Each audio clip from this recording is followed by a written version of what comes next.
Hello guys, welcome back to my channel. कैसे हैं आप? मैं हूं पल्लवी और आज की इस वीडियो में मैं आपसे शेयर करने वाली हूँ प्राइम मैन्युफैक्चरिंग प्रोसेस के बारे में।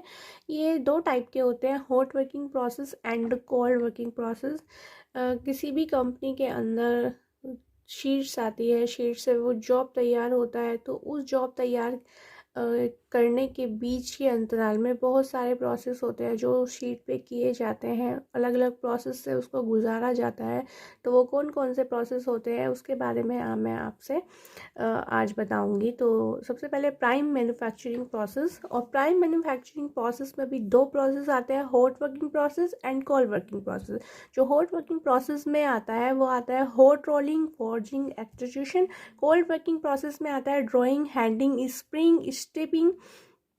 थर्ड नंबर पे आता है ढलाई, कास्टिंग। एंड फोर पे आता है पाउडर मेडिएबिलिटी। एंड फाइव पे आता है मशीनिंग प्रक्रम, मशीनिंग प्रोसेस। तो सबसे पहले हॉट वर्किंग प्रोसेस क्या होता है? इस प्रक्रम के अंतर्गत धातुओं को पहले प्लास्टिक अवस्था तक गर्म किया जाता है, फिर उस पर विभिन्न प्रकार की क्रियाएं अथवा प्रक्रमों द्वारा आवश्यक आकृति के अंग प्राप्त किए जाते हैं। ये कहने का मतलब है इसका कि कोई भी एक शीट आती है जो किसी कंपनी में आती है, कोई भी प्रोसेस करने से पहले उसको हाई टेम्परेचर पे गर्म किया जाता है और फिर उसके बाद में उसको जो भी शेप देनी रहती है, जो भी हमें जॉब बनाना रहता है, उसको हम बनाते हैं। तो हॉट रोलिंग इस प्रक्रम द्वारा रोलिंग करके पदार्थ की विशिष्ट आकृति तथा साइज की अनुप्रस्थ काट वाली छड़ें प्राप्त की जाती है। इस प्रक्रम द्वारा ट्यूबें भी प्राप्त की जाती हैं। इसमें बोल रहा है कि ट्यूबें भी प्राप्त की जाती हैं, लेकिन हम हॉट रोलिंग के द्वारा कोई भी प्रकार की एक आकृति दे सकते हैं। जो मैंने आपको पहले बताया था कि हम एक शीट को हाई टेम्परेचर पे गर्म करके कोई भी शेप दे देते हैं, वो हॉट रोलिंग में आता है। सेकंड नंबर पे आता है फोर्जिंग। इस प्रक्रम के अंतर्गत भारी हथौड़े तथा प्रेस आदि द्वारा धातुओं का तप्त रूप किया जाता है, जिसमें उसकी सामर्थ्य तथा तन्यता में वृद्धि होती है। फोर्जिंग में वो पहले टेम्परेचर किया जाता है हॉट रोलिंग पे, उसके बाद फोर्जिंग किया जाता है मशीन की प्रेस के द्वारा।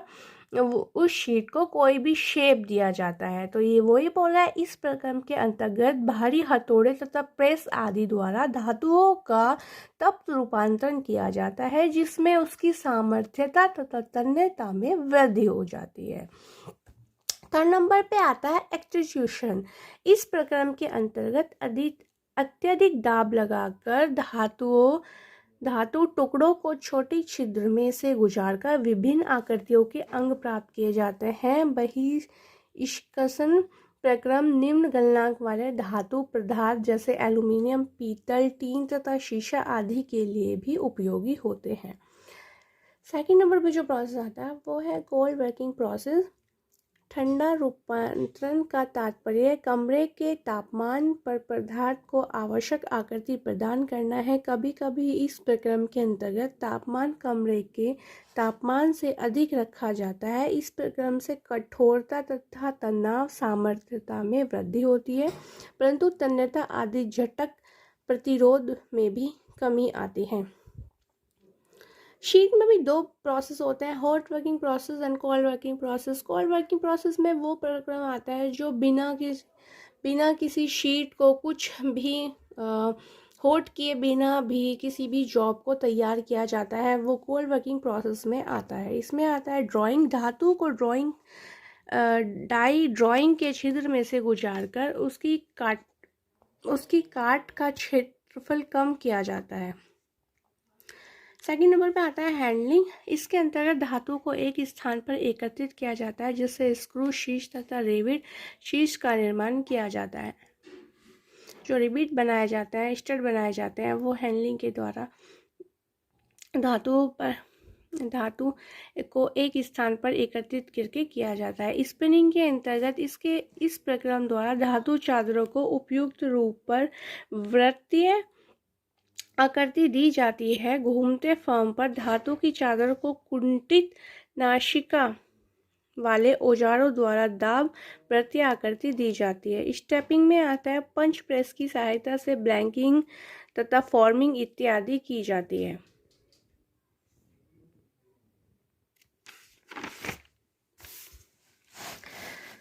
थर्ड नंबर पे आता है हमारी ढलाई। ढलाई मतलब कास्टिंग। पिघली धातु को आवश्यक आकृति के बालू में मोल्ड में डाला जाता है तथा ठोस होकर धातु मोल्ड की आकृति प्राप्त कर लेती है। डाई ढलाई के अंतर्गत मोल्ड इस्पात के बनाए जाते हैं, जबकि पिघली धातुओं को मोल्ड में दाब पर भी घुमाया जाता है। ढलाई के द्वारा लोहा, इस्पात, पीतल, कांसा, एल्यूमीनियम तथा उनकी मिश्र धातुओं के अंगों का निर्माण किया जाता है। कास्टिंग। कास्टिंग एक बहुत ही अच्छा चैप्टर है, बहुत बड़ा चैप्टर है। मतलब एक आपने सुना होगा मोल्डिंग करना, किसी भी चीज़ को कोई भी शेप दे देना, वो मोल्ड में आता है। मोल्ड मतलब किसी भी चीज़ का सांचा।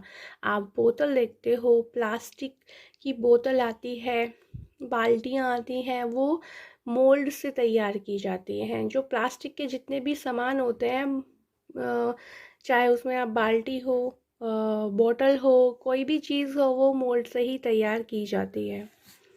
फोर्थ नंबर पे आता है पाउडर मेल्टेबिलिटी। धातुओं के संपीड़ित चूने का ऊष्मा उपचार करके छोटी आकृति के अंगों का निर्माण किया जाता है। धातुओं के चूने को मोल्ड में उचित दाब तक दबाया जाता है, फिर दबे अंगों को गर्म किया जाता है। इस प्रक्रम का उपयोग ऐसी धातुओं के छोटे अंगों के लिए किया जाता है जिसका गलनांक काफी अधिक होता है। 5 पे आता है मशीनिंग प्रक्रम, मशीनिंग प्रोसेस। फोर्जिंग, ढलाई तथा वेल्डिंग द्वारा प्राप्त किए गए अंगों की सतह परिष्कृत अच्छी नहीं होती तथा उसका साइज भी ठीक नहीं होता।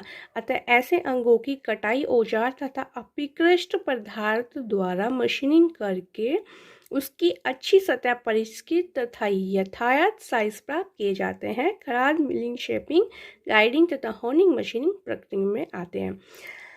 हम कंपनी में जब जॉब बनाते हैं तो कुल जॉब्स जो होते हैं वो हम हाथ से तैयार कर लेते हैं, लेकिन जो जॉब्स हाथ से तैयार नहीं हो सकते हैं उसको हम मशीनिंग के द्वारा बनाते हैं, जिससे हमें एक अच्छी शेप मिल जाती है और एक सुंदर शेप मिल जाती है। तो मशीनिंग प्रोसेस में वो सब चीज़ें आती हैं। इसमें जो मशीन इन्होंने बताई है वो खराद बताई है, मिलिंग बताई है, शेपिंग, गाइडिंग, हॉर्निंग बताई है। तो ये मशीनिंग प्रोसेस है कुछ जो हम अपने जॉब पे करते हैं। तो